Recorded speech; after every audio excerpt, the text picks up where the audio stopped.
And Joe Biden has just received his second shot of the CCP virus vaccine.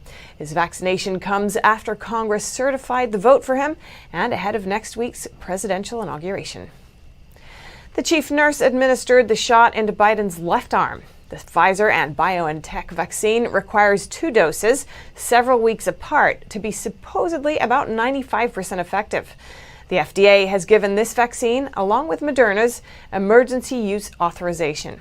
And according to the CDC, about 9 million Americans have received their first dose. Joe Biden is vowing to take on one of America's most powerful gun rights groups. A gun right advocate told NTD his perspectives and concerns. Our reporter Juliet Song has the story. President-elect Joe Biden is promising to defeat the nation's largest gun rights organization.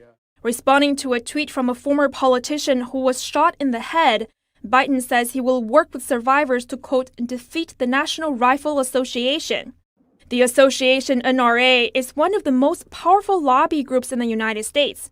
It has more than 5 million members. But the founder of a gun rights group argues that by taking on the NRA, Biden is dividing the country. He's going to alienate a significant percentage. There's 100 million gun owners in the United States. And you attack their fundamental civil and constitutional rights and their means to defend themselves, they're not going to be happy about it. And all this does is pull our country apart at a time when we need to come together and solve common interests and common problems. This is really stupid. It shows how his ideology is getting in the way of trying to have a functioning government. Biden's website has a list of things he plans to do to end what he calls the gun violence epidemic.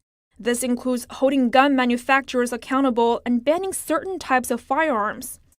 But Gottlieb says gun control measures don't help take criminals off the streets. By banning people's guns, all it does is make it harder for people to have the means to defend themselves and exercise their constitutional rights. Criminals don't obey the laws anyway. This has never worked. It isn't going to work. And quite honestly, a lot of gun owners feel that the Biden administration is doing this because they want to make sure that people don't have the means to protect themselves from criminals or from maybe government people. He adds a better approach would be for both camps to sit down and look for common ground in search of solutions that bring people together. Juliet Song, NTD News.